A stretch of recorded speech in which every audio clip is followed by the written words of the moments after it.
दुष्ट का बड़ा विचित्र स्वभाव होता है। सुनहु असंतन केर स्वभावु, भूले हूं संगति करिय न काऊ। दुष्ट का स्वभाव सुनो, असंतों का स्वभाव सुनो। ये लक्षण बताए जाते हैं, जिनमें लक्षण हो दुष्ट है उसका कभी संग नहीं करना चाहिए। तिनकर संग सदा दुखदाई, जिम कपिल ही घालई हरिहाई। जंगली गाय सीधी गाय को जैसे मार डालती है, ऐसे दुष्ट पुरुषों का संग, जो साधु स्वभाव के जन होते हैं, उनकी हानि कर देता है। ऐसे दुष्ट पुरुषों का कभी संग न करे। खलन हृदय अति ताप विसेखी, जरहि सदा पर संपत्ति देखी। ये दुष्ट लोगों का एक स्वभाव होता है, वो दूसरे को सुखी देखकर, संपत्तिवान देखकर इनके हृदय में बड़ी जलन पैदा होती। दुष्ट का स्वभाव होता है कि हम भले भूखे रह जाएं लेकिन इनको नहीं खाने देंगे। वो बड़ा दुष्ट इसीलिए, उसकी भी महिमा है अपनी। दुष्ट की दुष्टता की महिमा है, साधु की साधुता की महिमा है। तो जरहि सदा पर संपत्ति देखी, जहां को निंदा सुनई पराई, हर सई मनो परी निधि पाई। ये दुष्ट लोगों को अगर दूसरे की निंदा, तो बहुत ऐसे, जैसे महाराज प्रथु ने कहा भगवान की चर्चा सुनने के लिए 10,000 कान हो, तो ये दुष्ट लोग मानो 10,000 कान हो तो निंदा ऐसे बड़े प्यार से सुनते। अच्छा, ऐसा लगता है जैसे उनका राज तिलक होने जा रहा है। दूसरे की निंदा सुनने के लिए इतने उत्साहित रहते दुष्ट लोग। काम क्रोध मद लोभ परायण, ये कामी, ये क्रोधी, ये अहंकारी, ये लोभ परायण होते हैं दुष्ट लोग। निर्दय कपटी कुटिल मनायन, इनके हृदय में दया नहीं होती है, बड़े कुटिल स्वभाव के, बड़े कपटी होते हैं। और मलायन, ये पाप का घर होते हैं। बयरु अकारण सबका हुसो, कोई किसी से उनसे मतलब न रखे तो भी वो उससे झगड़ा करेंगे, अपनी तरफ से बैर करेंगे। ये लक्षण है दुष्टों के। और जो कर हित अनहित ताहु सो, जो उनका हित करे उसका भी वो अनहित कर देंगे, उसका भी वो बिगाड़ देंगे पक्का। ऐसे दुष्टों से दूर रहे। झूठे ही लेना झूठे ही देना, झूठे ही भोजन झूठ चबेना। ये झूठ बोलते हैं, इनका लेना देना, भोजन खाना पीना सब झूठ से ही चलता है। बोले मधुर वचन जिमि मोरा, खाई महा आई हृदय कठोरा। ये बोलते ऐसे मीठी बात है कि फंस जाए अच्छे अच्छे। बहुत मृदु भाषण, कैसे जैसे मोर बहुत मीठा बोलता है लेकिन आहार सांप का करता है। बोले ऐसे इनका वचन तो बड़ा मीठा होता है फंसाने वाला, पर हृदय बहुत विषैला और कठोर होता है। परद्रोही पर दाररत, पर धन पर अपवाद, ते नर पावर पाप में देह धरे मनुजात। इनका स्वभाव होता है द्रोह करना है। परद्रोही, ये दूसरों से द्रोह करेंगे। परदाररत, दूसरे की स्त्रियों का एक काम भाव से सेवन करने की चेष्टा करेंगे। दूसरे का धन अपहरण करना, दूसरे के प्रति निंदा करना, ये मनुष्य शरीर में पापमय देह धरे हुए साक्षात ये असुर हैं, राक्षस हैं। लोभई ओढ़न लोभई दासन, शिष्णो दर पर जमपुर त्रासन। ये यमराज से भी नहीं डरते, इनका स्वभाव है लोभई ओढ़ना, लोभई बिछाना, शिष्ण और उदर, रसेंद्री को तृप्त करना, जनेंद्री से भोग करना, पाप करना और पाप से न डरना। ऐसे दुष्ट होते हैं। काहू की जो सुने बड़ाई, श्वास ले जन जूड़ी आई। अगर किसी की बड़ाई से तो अघा के ऐसे सांस लेते हैं मानो जैसे बुखार में आदमी नहीं, जूड़ी में। ऐसे इनको बुरा लगता है कि इसका अच्छा क्यों हो रहा है, इसकी यश कीर्ति क्यों हो रही, कैसे यश कीर्ति नष्ट हो, कैसे इसका सुख नष्ट हो। और जब काहू की देखें विपत्ति, तो सुखी भय मानो जग नृपति। जब कोई संकट में पड़ा हो, बड़ा दुख भोग रहा हो, तो ये ऐसे सुखी होते मानो इनको राजपद मिल गया हो। स्वार्थ रत परिवार विरोधी, लंपट काम लोभ अति क्रोधी। ये इतने स्वार्थी हैं कि अपने माता पिता को भी पीट सकते हैं, अपने परिवार का भी विरोध कर सकते हैं। ये लंपट कामी लोभी महान क्रोधी दुष्ट जन होते हैं। मातु पिता गुरु विप्र न मानहि, आप गए अरुघा लहि आनहि। ना माता पिता की सेवा, ना गुरु की आज्ञा, ना ब्रह्म ऋषियों का सम्मान। ये ऐसे नीच होते कि इनका अगर संग कर ले तो वो भी नष्ट हो जाए। करहि मोह बस द्रोह परावा, संत संग हरि कथा न भावा। ये अज्ञान के कारण सदैव दूसरों को कष्ट देते रहते, द्रोह करते रहते, इन्हें संत संग अच्छा नहीं लगता, भगवान की कथाएं कभी बैठकर नहीं सुनेंगे। अवगुण सिंधु मंदमति कामी, वेद विदूषक पर धन स्वामी। ये अवगुण के समुद्र कहां तक वर्णन करें। जैसे समुद्र था ऐसे ये दुष्ट लोगों के अवगुण अथाह हैं। और ये मंद बुद्धि कामी वेदों की निंदा करते, शास्त्रों की निंदा करते, संतों की निंदा करते, दूसरे का धन कैसे अपहरण हो, हर समय इनके यही दिमाग में चलता रहता है। विप्रद्रोह परद्रोह विशेखा, दंभ कपट जिय धरे सुबेसा। बड़ा शांत स्वच्छ एकदम वेश धारण किए होंगे, हृदय बड़ा इनका मलिन होगा। ये संतों का ब्रह्म ऋषियों का अपमान करना, दंभ कपट हृदय में धर कर दूसरों को लूट लेना, ऐसा मुंह बना करे कि मानो इनसे भोला कोई है नहीं। बोले ये ऐसे बोलते हैं मधुर, ऐसा व्यवहार कि ऐसा लगेगा कि पक्के दगाबाज। बोले अवगुण सिंधु मंदमति कामी, वेद विदूषक पर धन स्वामी। दूसरे के धन का पर विप्रदोह पर दोह विशेखा, दंभ कपट जी धरे सुवेशा। ऐसे अधम मनुज खल सतयुग त्रेता नाही, द्वापर कछुक ब्रंद होई हैं कल युग माही। बोले ऐसे सतयुग और त्रेता में नहीं थे, द्वापर में ऐसे छुटपुट, कलयुग में प्रायः ऐसे ही मिलेंगे। कोई छुटपुट हो धर्म से चलने वाला तो बात अलग है, नहीं प्रायः ऐसे मिलेंगे। भ्रमण कर रहे थे तो एक जगह की बात है, एक व्यापारी चला तो उसके पीछे कुछ लग गए। इसके ऐसे सीआईडी उनको मिली होगी धन के लिए। शाम हो रही थी, वो बहुत विवेकी था। वो एक थाने पे गया,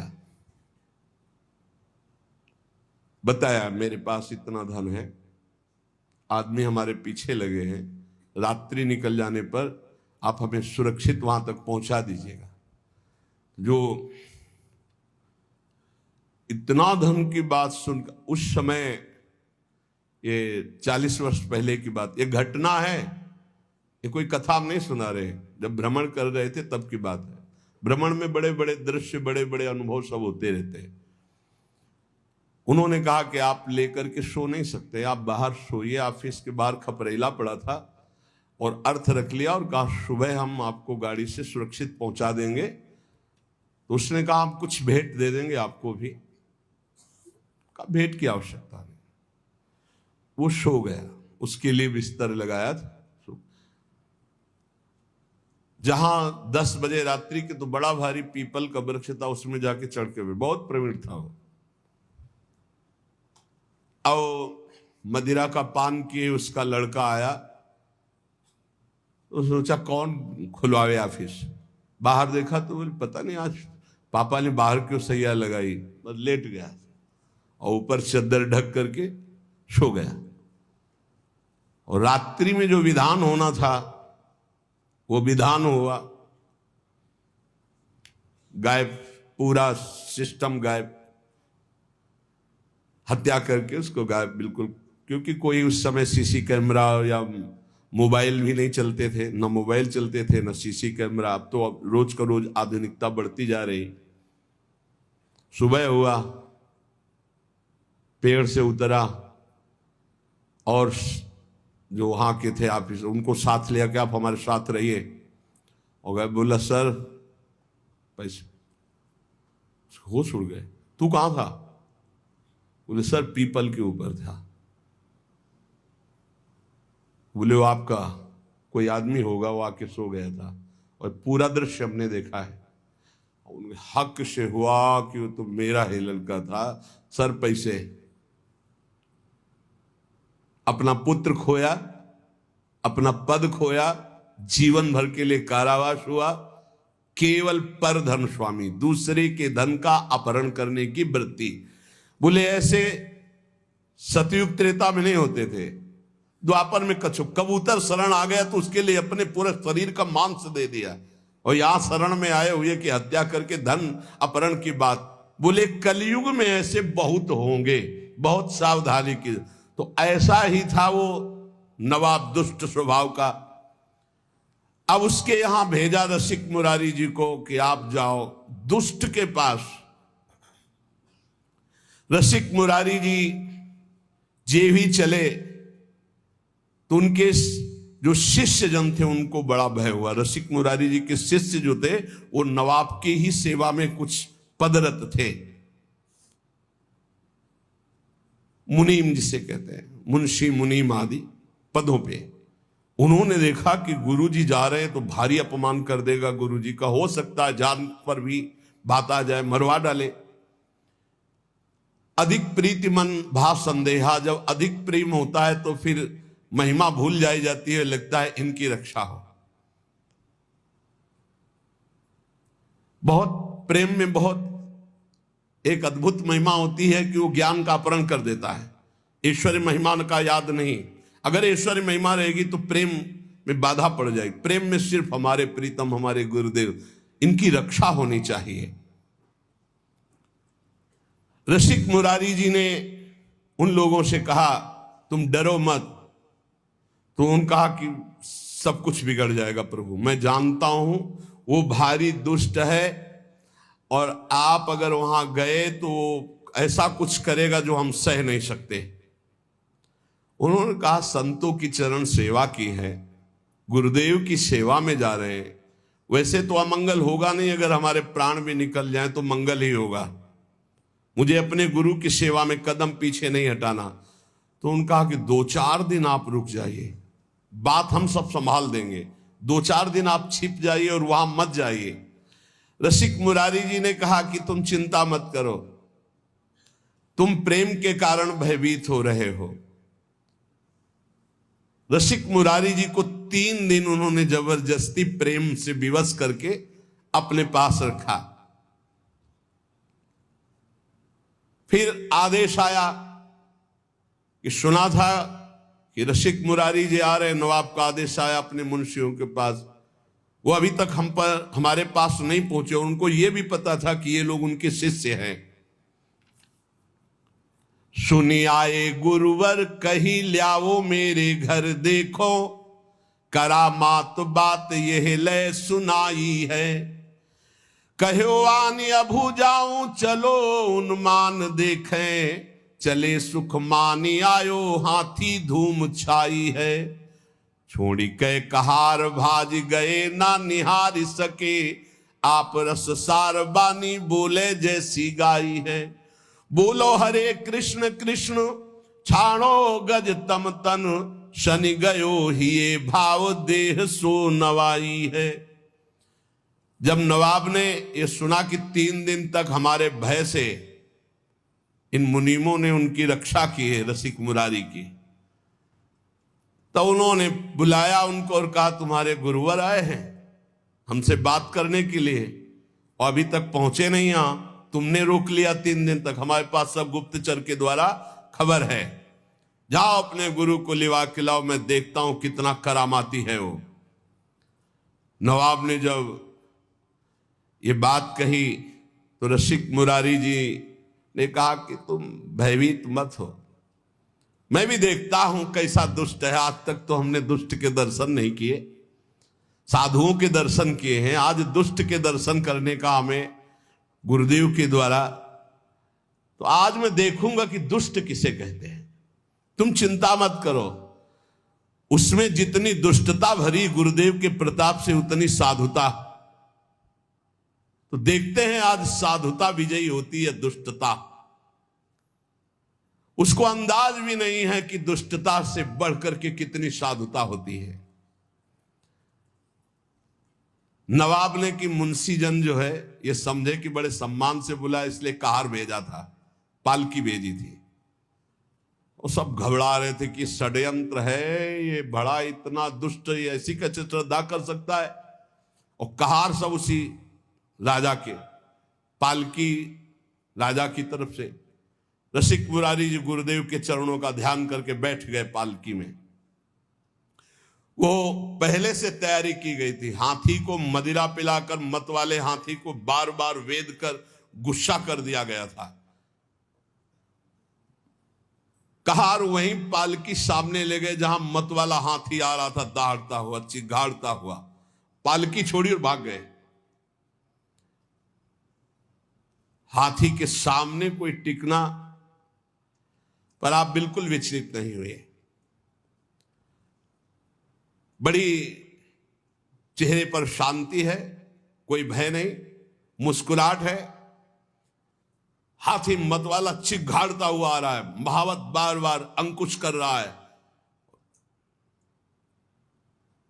नजदीक गए, ऐसे हाथ फेर दिया, कृष्ण कृष्ण कृष्ण बोलो, कृष्ण कृष्ण बोलो। और देखो तुम भगवान के अंश हो, तमोगुण स्वभाव धारण करके तुम हाथी योनि में हो। तुम्हारा हाथी स्वरूप नहीं, तुम तो भगवद अंश हो। ये क्रोध करना तुम्हें उचित नहीं है। ये तामसिक स्वभाव छोड़ो और कृष्ण बोलो, कृष्ण बोलो, कृष्ण बोलो। घुटने टेक दिए हाथी ने, मस्तक रख दिया रसिक मुरारी जी। और वो अपने महल की छज्जे से देख रहा था राजा बादशाह। देखते हैं ये मत वाला हाथी कैसे मारता है। ये जो आ रहे हैं इनके गुरु, देखते हैं इनमें क्या चमत्कार, क्या सामर्थ्य। आज हाथी के पैरों तले कुचलाकर इनको मार डालेंगे। रसिक मुरारी जी ने कहा कृष्ण कृष्ण कहो, कृष्ण कृष्ण कहो। घुटने टेक दिए हाथी ने, मस्तक रख दिया, ये है। और धीरे शब्दों में कहा तुम हाथी नहीं हो, तुम भगवान के अंश हो, भगवान के दास हो। तुम्हें तमोगुणी स्वभाव उचित नहीं है, तुम अपने स्वरूप में आओ। हाथी को उपदेश दिया तो हाथी घुटले टेक दिया। और केवल घुटले ही नहीं, बहे द्रग नीर देख होए गयो अधीर आप, कृपा करी धीर कियो दियो भक्ति भाव है। कान में सुनायो नाम, नाम दे गोपाल दास, माला पहिराई गरे प्रगट्यो प्रभाव है। दुष्ट सिर मोर भूप लखी हुई ठोर आयो, पाए लपटायो भयो हिये अति चाव है। निपट अधीन गांव केतिक नवीन दिए, लिए कर जोरी मेरो फल्यो भाग दाव है। रसिक मुरारी जी के चरणों में सर रख दिया उस मत वाले हाथी ने और अश्रु प्रवाह करने लगा। अत्यंत प्रेम से ऐसे दुलार कर रहे रसिक मुरारी, और चरणों में ऐसे मस्तक रखे अश्रु प्रवाह कर रहा है। तब आपने भक्ति का उसके हृदय में दान किया। और संतों के पास तुलसी की माला रहती है, तत्काल बड़ी माला जो 108 गले में ऐसे बांधी, मानो शिष्य बना दिया। कान में भगवान नाम दिया, गले में माला बांधी और कहा सुनो तुम्हारा नाम गोपाल दास है आज से। मतवाले हाथी को चेला बना लिया। अरे जब मतवाले मन को चेला बना लेते संत जल, तो हाथी क्या है? सबसे बड़ा मतवाला हाथी मन है, किसी की कोई भी अंकुश बात नहीं मानता।